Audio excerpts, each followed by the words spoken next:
శత్రువునాం సతమూర్ధని, కుడికాలు పెట్టకుండా ఎడంకాలు పెట్టారు. బుద్ధిమతాం వరిష్టం కదండి. ఎడమ పాదం పెట్టారు అంటే అది శత్రుపురం నాశనం అయిపోతుంది, తను జయిస్తారు, వాళ్ళు నశిస్తారని గుర్తు. కాబట్టి ఆయన ఎడంకాలు పెట్టి లోపలికి వెళ్ళారు.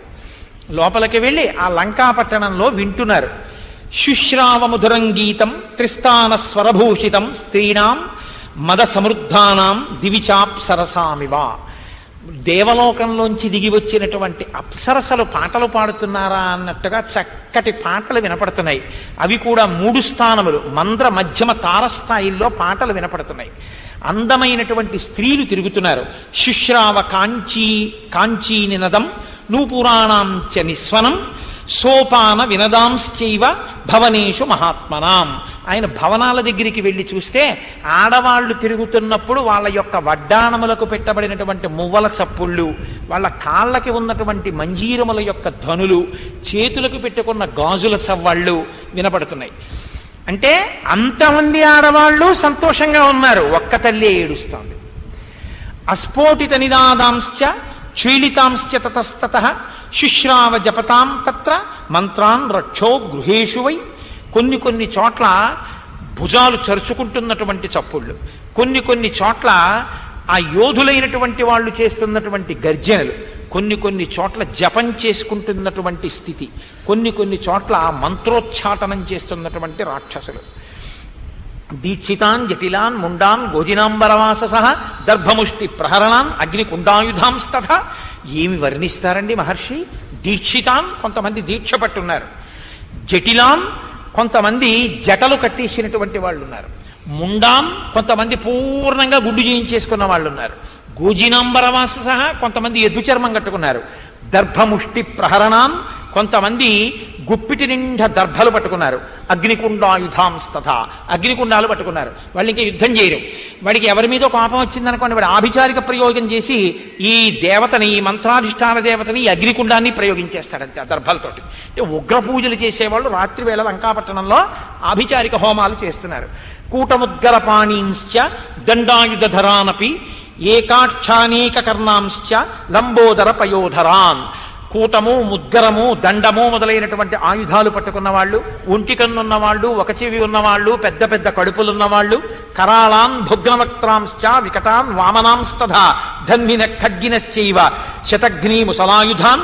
కొంతమంది భయంకరమైన స్వరూపం ఉన్నవాళ్ళు, వంకర మూతులున్నవాళ్ళు, వికృతమైన వాళ్ళు, పొట్టిగా ఉన్నవాళ్ళు, ధనస్సు పట్టుకున్న వాళ్ళు, ఖడ్గాలు పట్టుకున్న వాళ్ళు, పరిగోత్తమ హస్తాంశ్చ పరిగలు పట్టుకున్న వాళ్ళు, విచిత్ర కవచోజ్వలాన్ విచిత్రమైన కవచాలు కట్టుకున్న వాళ్ళు, నాతి స్థూలాన్ బాగా లావుగా ఉన్నటువంటి లావు లేని వాళ్ళు, నాతి కృషాన్ బాగా సన్నగా లేని వాళ్ళు, నాతి దీర్ఘాతి హ్రస్వకాన్ బాగా పొడుగు కాని వాళ్ళు, బాగా పొట్టి కాని వాళ్ళు. అంటే పొట్టివాళ్ళు, పొడుగు వాళ్ళు, లావు వాళ్ళు, సన్నం వాళ్ళు. నాతి గౌరాన్ నాతి కృష్ణాన్ తెల్లగా లేని వాళ్ళు, నల్లగా లేని వాళ్ళు. అంటే తెల్లటి వాళ్ళు, నల్లటి వాళ్ళు. నాతి కుబ్జాన్ నవామనాన్ నడు వంగిపోని వాళ్ళు, నడు వంగిపోయిన వాళ్ళు. పొట్టివాళ్ళు, పొడుగువాళ్ళు. విరూపాన్ బహురూపాంశ్చ వికృతమైన వాళ్ళు, చాలా రూపాలున్న వాళ్ళు. సురూపాంశ్చ సువర్చస మంచి రూపం ఉన్నవాళ్ళు, మంచి వర్చస్సు ఉన్నవాళ్ళు. ఇటువంటి వాళ్ళందరూ లంకలో తిరుగుతున్నారు. శతసహస్రమవ్యగ్రం ఆరక్షం మధ్యమం కపి రక్షోధిపతి నిర్దిష్టం దదర్శాంత పురాగ్రత. రావణాసురుడి యొక్క భవనం దగ్గరికి వెళ్ళారు. అక్కడ 1,00,000 మంది సైన్యం గుర్రాల మీద, ఏనుగుల మీద నిలబడి విచ్చుకత్తులతో కాపలా కాస్తున్నారు. 1,00,000 మంది పహరా కాస్తే తప్ప వాడు పడుకోవడానికి కుదరదు. అంటే ఎంతమందిని చావగొట్టి ఇబ్బంది పెట్టినవాడో మీరు ఆలోచించండి. కాబట్టి సతదా తద్గృహం దృష్ట్వా మహాహాటక తోరణం రాక్షసేంద్రస్య విఖ్యాతం అద్రిమూర్ధ్ని ప్రతిష్ఠితం. అది బంగారు పద్మాలతో చెక్కబడినటువంటి ఇల్లు. అక్కడ ఒక శిఖరం మీద, ఒక చిన్న కొండ శిఖరం మీద ఆ రావణాసురుని యొక్క అంతఃపురం ఉంది. పుండరీకావతంసాభిః పరికాభిరలంకృతం ప్రాకారవృతం అత్యంతం దదర్శస మహాకపిః. అటువంటి ఆ గొప్ప భవనాన్ని ఆయన చూశారు. సైన్యం, గుర్రాలు, ఏనుగులు, రథాలు, విమానాలు, భూషణముల యొక్క చప్పుళ్ళు, గంధం తీసేవాళ్ళు, పువ్వులు కట్టేవాళ్ళు. అంత చీకటి పడిపోయింది. కానీ అసలు రావణాంతఃపురంలోకి ప్రవేశించడానికి వీలు లేని రీతిలో ఇంకా కక్ష్యలన్నీ కూడా, కక్ష్యలు అంటారంటే లోపలికి వెళ్ళేటటువంటి భాగాలు, అన్నీ కూడా అంత జాగ్రత్తగా రావణాంతఃపురాన్ని కాపలా కాస్తున్నాయి. కాబట్టి వీళ్ళు ఇంకొంచెం ఏమారితే తప్ప లోపలికి వెళ్ళడం కుదరదు అనుకున్నారు. అక్కడ సహేమ జంబూనద చక్రవాళం మహార్హముక్తామణిభూషితాంతం పారార్ధ్యకాలాగరు చందనాక్తం సరావణాంతఃపురమా వివేశ. బాగా పుటం పెట్టి కాల్చినటువంటి బంగారముతో అక్కడ తల్పములు కూడా తయారు చేయబడ్డాయి. అసలు సృష్టిలో గొప్ప గొప్ప మణులు ఏమున్నాయో ఆ మణులన్నీ తాపడం చేశారు. ఆయన లోపలికి వెళ్ళేటటువంటి అంతఃపుర కక్షలన్నీ కూడా గంధం కలిపినటువంటి చిక్కటి నీళ్లతో కల్లాపి చల్లారు. కాబట్టి నడిచి వెడుతుంటే గంధపు సువాసనలు రావాలన్నమాట. ఆయన అంతఃపురం అంటే ఆయన పడుకునే గదులంటే అలా ఉంటాయి. ముందు కక్షలన్నీ సైన్యంతో ఉంటాయి. లోపలికి వెళ్ళే కొద్దీ ఒకదానికన్నా ఒకటి నిశ్శబ్దం ఉంటుంది. ముందు ఏనుగుల మీద ఉంటారు, తర్వాత గుర్రాల మీద ఉంటారు, తర్వాత ఒంటెల మీద ఉంటారు, తర్వాత కాలిబంట్లు ఉంటారు. ఆ వెనక గంధం తీసేవాళ్ళు, ఆ వెనక పువ్వులు తీసేవాళ్ళు, ఆ వెనక వీణ వాయించేవాళ్ళు, మధ్యలు మోగించేవాళ్ళు. ఆ లోపల స్త్రీలతో క్రీడిస్తూ రావణుడు ఉంటాడు. ఇన్ని ఏర్పాట్ల మధ్యలో ఉన్నాడు. ఒక్కసారి ఆ రావణుని డాబు చూశారు. ఇంత గొప్పగా తానున్నాడు. ఇంకొక తల్లి తన భర్తతో తాను ఉండకుండా చేసి తెచ్చి ఏడుస్తుండగా ఓ చెట్టు కింద పెట్టాడు. పైకి ఎంత డాబుంటే ఆవిడకు కావాలి, లోపల సంస్కారం లేనివాడు. మహర్షి ఏమి శ్లోకరచన ఇచ్చేశారు అనండి. నిజంగా చంద్రుణ్ణి చూసంటారు, తతస్య మధ్యంగతమం శుమంతం జ్యోత్స్నావితానం మహుదుద్వమంతం దదర్శ ధీమాం దివిభానుమంతం గోష్ఠే వృషం మత్తమివ భ్రమంతం. గొప్ప కిరణములతో వెన్నెలని చిమ్ముతూ వెన్నెల చాందిని వేశాట చంద్రుడు. ఆయన గోశాలలో తిరుగుతున్నటువంటి తెల్లటి ఎద్దు ఎలా ఉంటుందో అలా ఉన్నట్ట ఆకాశంలో ఉన్నటువంటి ఆ చంద్రుడు. లోకస్య పాపాని వినాశయంతం మహోదధించాపి సమేధయంతం భూతాని సర్వాణి విరాజయంతం దదర్శ శీతాంశుమదాభియాంతం. హనుమ చూస్తున్నారు. లోకస్య పాపాని వినాశయాంతం. లోకము యొక్క పాపములను పోగొట్టగలిగిన భగవానుడై చంద్రుడు ప్రకాశిస్తున్నాడు. శివస్వరూపం కదండి అది. ఆ చంద్రుణ్ణి దర్శనం చేస్తే చాలు. మొన్నను వెళ్ళిపోయినటువంటి నెలలో కాంచీపురంలో ఆ ఏకాంబరేశ్వరుడికి చాలా గొప్ప కళ్యాణం జరుగుతుంది, అభిషేకం జరుగుతుంది. ఆ అభిషేకం జరిగినప్పుడు ఒక నియమం చెప్తారు. ఏకాంబరేశ్వరుడికి రాత్రి కళ్యాణం జరుగుతుంది. కాంచీ పట్టణంలో ఏకాంబరేశ్వరుడికి కళ్యాణం జరుగుతున్నప్పుడు ఇక ఎవరైనా పెళ్లి చేసుకోవడానికి ముహూర్తం ఉండదు. అప్పుడు చుట్టుపక్కల ఊళ్ళ నుంచి, జనపదాల నుంచి, పల్లెటూళ్ళ నుంచి వచ్చేసి పురోహితులు ఉండరు. కొన్ని వేల మంది దంపతులు మంటపాలు ఉండవు, కళ్యాణ మంటపాలు ఉండవు. చిన్న చిన్న దర్భాసనాలు, చాపలు వేసేసి కూర్చుంటారు. మొత్తం ఆలయ ప్రాంగణం చుట్టుపక్కల అంతా కూడా కూర్చుంటారు. లోపల సర్వేశ్వరుడు జీలకర్ర బెల్లం పెడుతున్నాడంటారు. ఇక్కడ జీలకర్ర బెల్లం పెట్టుకుంటారు. అన్ని చోట్ల మైక్రోఫోన్స్ మోగుతుంటాయి. ఆయన మంగళసూత్రం కడుతుంటారు, ఇక్కడ మంగళసూత్రం కడతారు. ఆయనకి దివ్య కళ్యాణానికి ముందు అభిషేకం జరుగుతుంది ఏకాంబరేశ్వరుడికి. ఆ అభిషేకం చూసి తీరాలంటారు. అది తదియనాడు జరుగుతుంది, శుద్ధ తదియ. ఆ తదియనాడు చైత్రమాసంలో చేస్తారు. చేసినప్పుడు మీరు ఇక్కడ ఆకాశంలో తదియనాటి చంద్రరేఖని చూస్తే కాంచీపురంలో అభిషేకం ఆనాడు జరుగుతున్నటువంటి ఏకాంబరేశ్వరుని యొక్క అనుగ్రహం కలుగుతుందని. ఎందుకంటే శివస్వరూపం చంద్రరేఖగా ఉంటుంది అని. కాంచీపురంలో మీకు ఎవరైనా బాగా తెలుసున్న వాళ్ళు ఉంటే ఆ అభిషేకం జరుగుతున్నప్పుడు ఫోన్ చేస్తారు, అయ్యా బయటికి వెళ్ళి చంద్రరేఖ చూడండి అని ఫోన్ చేస్తారు. నాకు ఈ సంవత్సరం అలా ఫోన్లు వచ్చాయి, అయ్యా అభిషేకం పూర్తవుతోంది, మీరు బయటికి వెళ్ళి చంద్రరేఖను ఒకసారి దర్శనం చేయండి అని. నిజంగా మీరు ఈ మాట గమనించండి. ఆ రోజు చంద్రుడు చాలా గమ్మత్తుగా ఉంటాడు. కాంచీపురంలో చాలా వైభవం ఉందండి. కాంచీపురంలో శివలింగం అక్కడ ఉంటుంది. ఇక్కడ గోడకి పైన కన్నాలు ఉంటాయి, కొన్ని కన్నాలు. ప్రతిరోజు సూర్యకిరణాలు పడతాయి. పడినటువంటి సూర్యకిరణాలు ఒక గడప వరకే వెళ్ళి వెనక్కి వెళ్ళిపోతాయి తప్ప ఎప్పుడు గడప దాటి లోపలికి వెళ్ళావు. ఒక్క రథసప్తమి తిథి నాడు ఒకే ఒక్క లేత కిరణం లోపలికి వెడుతుంది. ఆ లోపలికి వెడుతున్నప్పుడు అర్చకులు ఏం చేస్తారంటే పళ్ళాలు పట్టుకుని కిరణంతో పాటు లోపలికి వెడతారు. అది తిన్నగా లోపలికి వెళ్ళిపోయి ఆ ఒక్క కిరణం రథసప్తమి నాడు ఏకాంబరేశ్వర శివలింగ పాదాల మీద పడుతుంది. పడి వెనక్కి వెళ్ళిపోతుంది ఆ కిరణం. మహనీయమైన ఘట్టం మీరు చూడాలి. ఎప్పుడైనా రథసప్తమికి కాంచీపురం ఏకాంబరేశ్వర క్షేత్రానికి వెళ్ళి చూడండి. ఆ శివుడే చంద్రభగవానుడు, చంద్రుడిగా ఉన్నాను అని ఆయనే చెప్పాడు. అందుకే ఆ కంచిలో పృథివీలింగం, జంబుకేశ్వరంలో జలలింగం, అరుణాచలంలో ఆకాశలింగం, అరుణాచలంలో అగ్నిలింగం, చిదంబరంలో ఆకాశలింగం, శ్రీకాళహస్తిలో వాయులింగం, కోణార్కలో సూర్యలింగం, సీతాకుండంలో చంద్రలింగం, పశుపతినాథులో యజమానలింగం. అష్టమూర్తులుగా ఉంటాడు 8 లింగాల రూపంలో. కాబట్టి ఆ చంద్రుడే. అందుకని ఆయన లోకము యొక్క పాపములు తొలగించగలడు ఆ చంద్రుడి వంక చూస్తూ వింటే. అందున వైశాఖ మాసపు శుక్లపక్ష పౌర్ణమి నాటి రాత్రి చంద్రకాంతులలో చంద్రుడు తిరుగుతుండగా సుందరకాండ వినడం ఆ చంద్రుడి యొక్క ప్రకాశం గురించి వింటూ, మళ్ళీ ఇది దాటిందంటే రేపు కృష్ణపక్షం చెప్పాలి. శుక్లపక్ష పౌర్ణమి నాడే ఆ చంద్రుడి కాంతుల గురించి హనుమ అన్వేషిస్తున్నది మీరు వినాలి. వింటే ఆ 16 కళలతో చంద్రబింబం ఏదుందో ఆ చంద్రవదనయే సీతమ్మ. ఆవిడే సీతమ్మ తల్లి. ఆ సీతమ్మ తల్లి యొక్క పరిపూర్ణానుగ్రహం. రామచంద్రుడు, చంద్రుడు శివుడు, సీతమ్మ చంద్రవదన, 16 కళల తల్లి ఆ తల్లి శ్రీమాత. కాబట్టి ఇవాళ వినద్దు చంద్రకిరణాల గురించి. అందుకే వేళ దాటిపోతున్నా ఇవాళ చెప్తున్నాను తప్ప పోన్లే రేపు చెప్దామని వెళ్తల్లా లేచి. నా ఆర్తినందుకు గమనించండి. అయ్యో పాపం ఇలా కూర్చున్నారే, ఇవాళ చెప్పి వీళ్ళకి నేను ఆ అనుగ్రహాన్ని ఇవ్వాలి అని.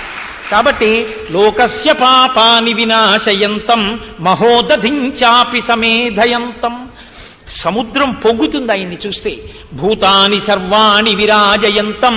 సమస్త భూతములు ఆనందిస్తాయి ఆ చంద్రకిరణములకు. దదర్శ సీతాంశు మదాభియాంతం. అందరూ కూడా దదర్శ సీతాంశు చల్లని కిరణములు ఉన్నటువంటి ఆ చంద్రుణ్ణి దర్శనం చేస్తున్నారు. మనము చేద్దాం ఇవాళ బయటికి వెళ్ళిన తర్వాత. యాభాతి లక్ష్మీర్భువి మందరస్థ తథా ప్రదోషేషు చ సాగరస్థ తథైవతో యేషు చ పుష్కరస్థ రాజసాచారు నిశాకరస్థ. అబ్బా ఏమి శ్లోకాలు వేస్తారండి. లక్ష్మీదేవి యొక్క వైభవంట భూమి మీద మందరగిరి మీద ఉందిట. సాయం సంధ్య వేళలో ప్రదోష వేళలో సముద్ర జలాల యందు ఉందిట. అట్లాగే జలములలో ఉన్న పద్మము యందు ఉందిట. త్రయోదశి చతుర్దశి పౌర్ణిమలలో ఆకాశంలో ఉన్నటువంటి చంద్రబింబపు కాంతులలో లక్ష్మీదేవి ఉందిట. అందుకని లక్ష్మీ దర్శనంతో సమానం. హంసో యథా రజత పంజరస్థ సింహో యథా మందరకందరస్థ వీరో యథా గర్విత కుంజరస్థ చంద్రోపి బిభ్రాజతదంబరస్థ. వెండి పంజరంలో పెట్టబడినటువంటి హంస ఎలా ఉందో అలా ఉన్నట్ట చంద్రుడు. మందర పర్వతపు గుహలో పడుకున్న సింహం ఎలా ఉంటుందో అలా ఉన్నట్ట చంద్రుడు. వీరుడైనటువంటి వాడు మదగజము యొక్క కుంభస్థలం మీద కూర్చుంటే ఎలా ఉంటాడో అలా ఉన్నట్ట చంద్రుడు. అలా ఉన్న చంద్రుణ్ణి హనుమ దర్శనం చేస్తున్నారట. వినష్ట సీతాంబుతుషార పంకో మహాగ్రహగ్రహ వినిష్ట పంక ప్రకాశ లక్ష్మాశ్రయ నిర్మలంకో రాజచంద్రో భగవాన్ శశాంక. అందుకని భగవాన్ అంటారు ఇక్కడ. ఆయన ఉదయించినప్పుడు చుట్టూ ఉన్నటువంటి మంచు తెరలు తొలగకట్టబడ్డాయి, ఇంకా ప్రకాశిస్తుంటే. ఆయన యొక్క కాంతి చేత సూర్యుని యొక్క కిరణములు, గ్రహములకు అధిపతి అయినటువంటి సూర్యుని యొక్క కిరణములు ఆయన మీద పడి ప్రతిఫలించిన తరువాత పూర్ణ తేజస్సుని చంద్రుడు పుంజుకుంటే చుట్టూ ఉన్నటువంటి మందమైన మంచు తెర తొలగిపోయిందిట. అటువంటి భగవానుడైన చంద్రుణ్ణి హనుమ దర్శనం చేశారట. శిలాతలం ప్రాప్య యథా మృగేంద్రో మహారణం ప్రాప్య యథా గజేంద్ర రాజ్యం సమాసాద్య యథా నరేంద్ర తథా ప్రకాశో విరరాజచంద్ర. అలా నడిచి వెళ్ళి తను కూర్చోడానికి కావలసినటువంటి పర్వత శిఖరం మీద ఉన్న ఒక పెద్ద శిలని వెతుక్కుని దాని మీద పడుకుని 2 కాళ్ళు ముందుకు చాపుకుని ఇలా తల ఎత్తి చూస్తున్న సింహం ఎలా ఉంటుందో అలా ఉన్నట్ట చంద్రుడు. మహారణం ప్రాప్య యథా గజేంద్రో. గొప్ప యుద్ధం వచ్చినప్పుడు ఏనుగు ఎంత సంతోషంగా ఉంటుందో అలా ఉన్నట్ట. రాజ్యం సమాసాద్య యథా నరేంద్ర. రాజైనా రాజ్యం లేనివాడు శోకంతో ఉండి రాజ్యం పొందిన తర్వాత రాజు ఎలా ఉంటాడో అలా ఉన్నట్ట చంద్రుడు.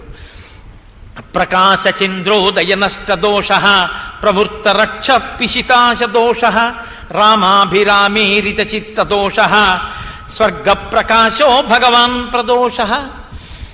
ఆ చంద్రుడు ప్రకాశిస్తున్న చీకటి సమయంలో రాక్షసులు మాంసం తింటున్నారు.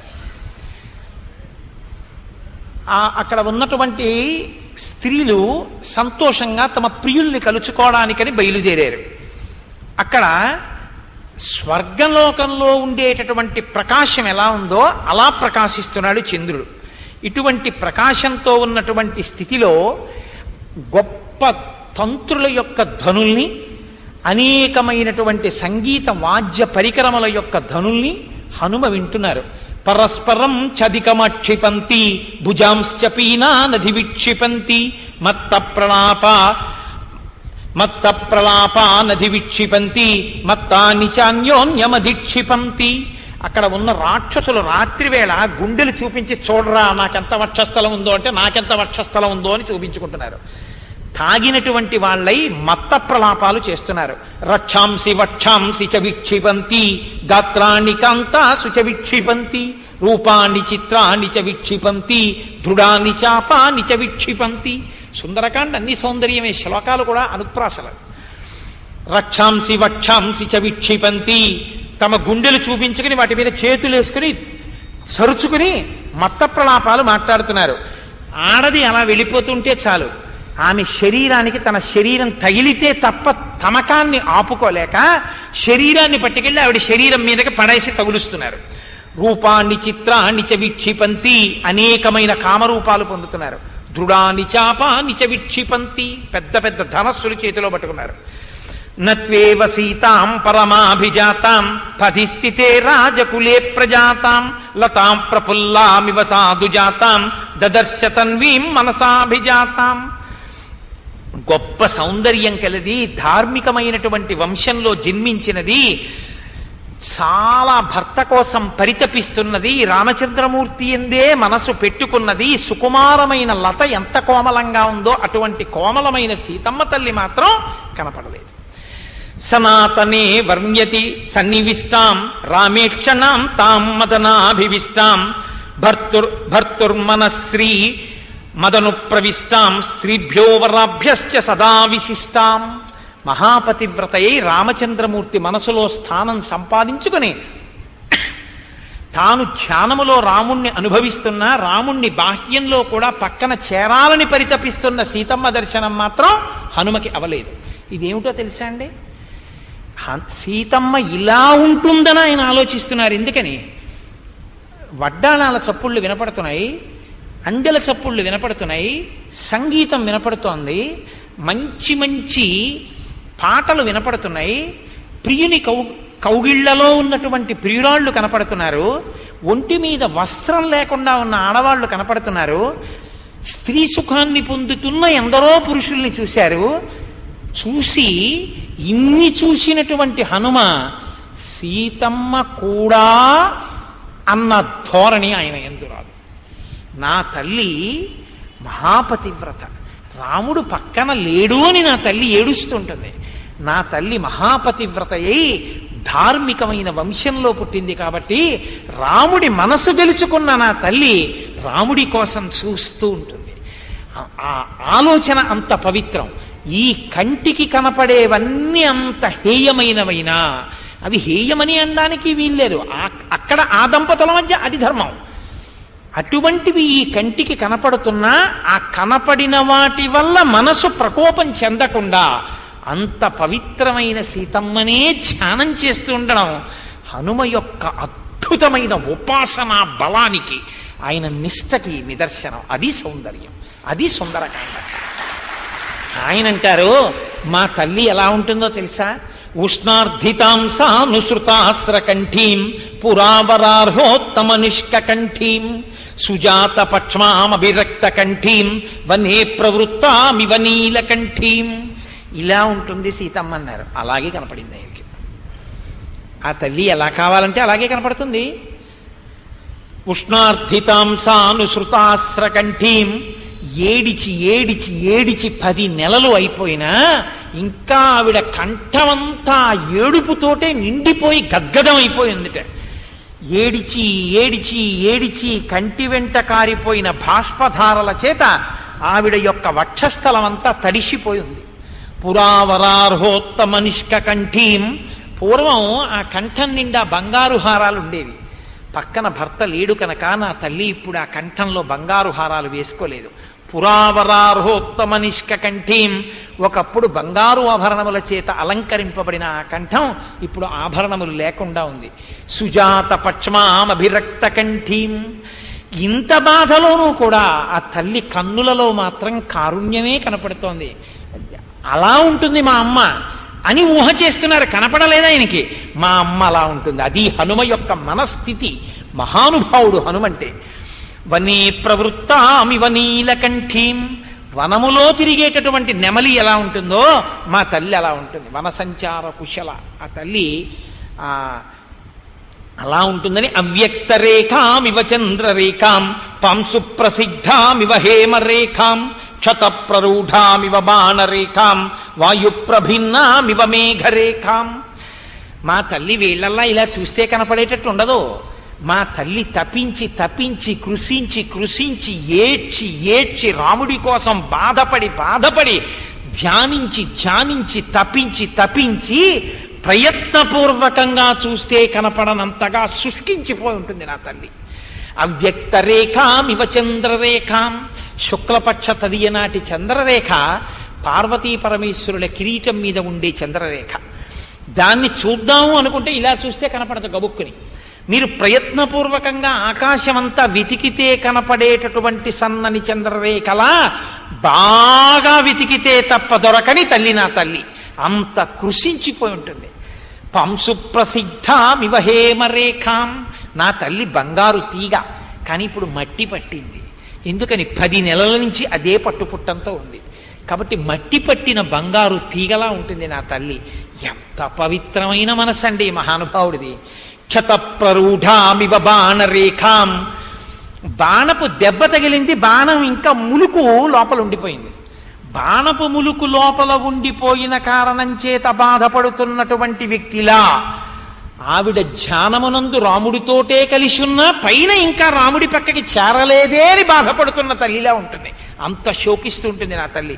వాయుప్రభిన్నామివ మేఘరేఖాం, 13 ఏళ్ళు అయిపోయాయి, ఇంటికి వెళ్ళిపోతున్నాం, పట్టాభిషేకం అయిపోతుందని సంతోషపడిపోతున్న సీతమ్మ అకస్మాత్తుగా అపహరింపబడి 10 నెలల నుంచి రాక్షసుడైన రావణుడి యొక్క అంతఃపురంలో బంధింపబడిన కారణం చేత ఆవిడ ఆశలన్నీ కొట్టుకుపోతే బోలెడన్ని మేఘాలు ఆకాశంలోకి వస్తే ఒక్కసారి పెనుగాలి వచ్చి మేఘాలని కొట్టేస్తే చెదరగొట్టబడిన మేఘాలు ఎలా ఉంటాయో ఆశలు చెదిరిన నా తల్లి అలా ఉంటుంది.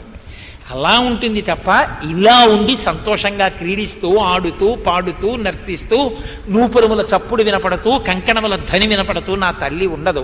నా తల్లి మహాపతివ్రత, అలా ఉంటుంది. వెతుకుతాను నా తల్లినని ఆ సీతమ్మ వైభవాన్ని గుర్తు తెచ్చుకొని సంతోషించి ఆనందంతో హనుమ వెతకడాన్ని ఇంకా నిర్వహిస్తున్నారు అన్న ఘట్టం దగ్గర ఇవాళది ఆప్ చేస్తాను. ఎందుకంటే ఈ అన్వేషణ ఇలా నడుపుతూ ఇహ రాత్రంతా చెయ్యాలి నేను కూడా హనుమల కనుక ఇక్కడ ఆప్ చేసి మనం ఒక్క 11 మాటలు రామనామం చెప్పుకుందాం.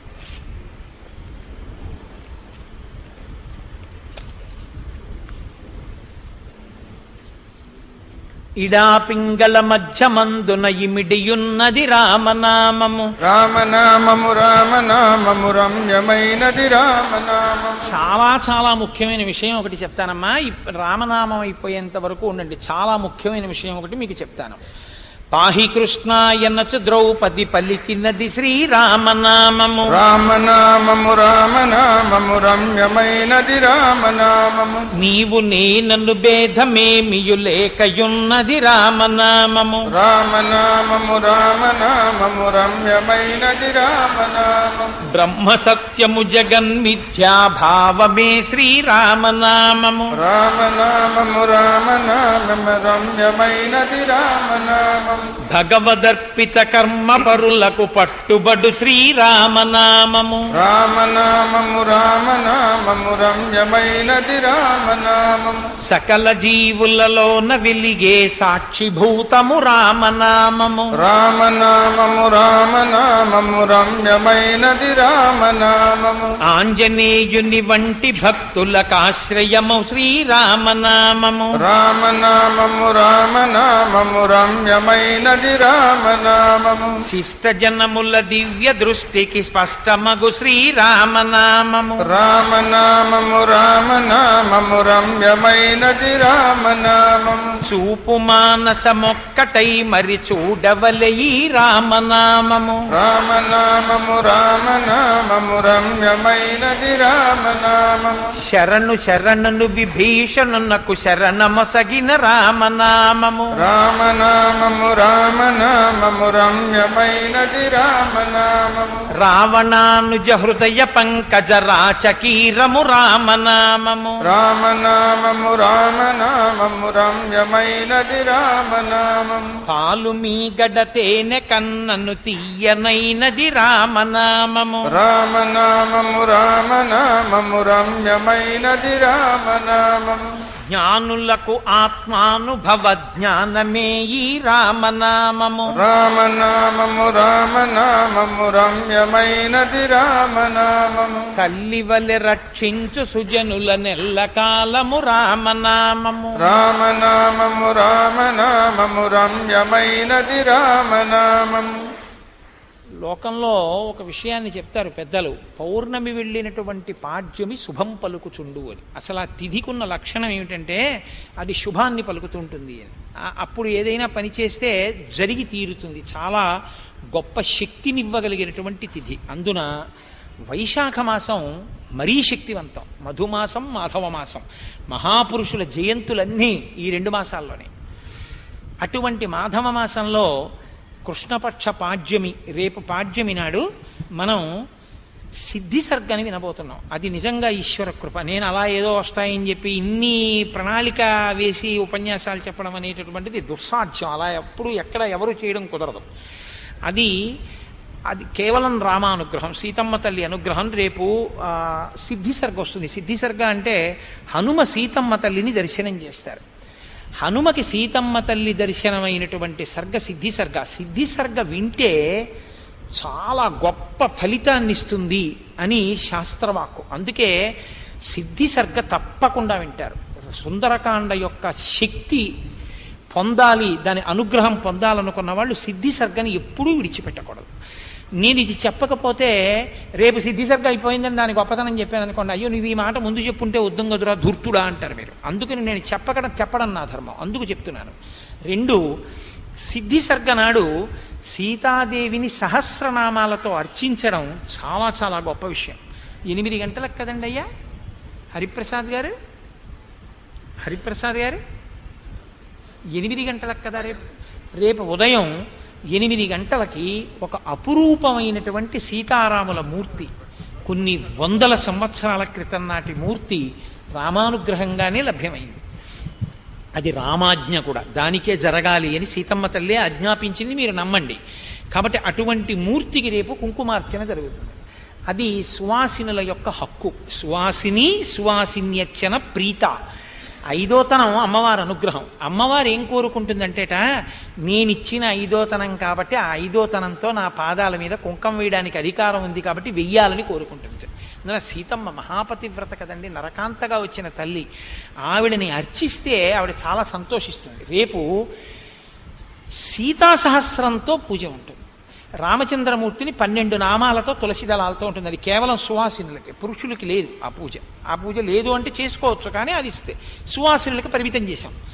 రేపు ఉదయం 8 గంటలకి ఆ పూజ జరుగుతుంది. 8 దాటి సంకల్పం చెప్పేసిన తర్వాత వచ్చి చేరకూడదు, అది మంచి పద్ధతి కాదు అసలు. పావుతకు 8కి లోపల ఉన్న వాళ్ళు ఎవరుంటారో టోకెన్స్ ఏం లేవు. ఇప్పుడు ఇస్తున్నారా అండి?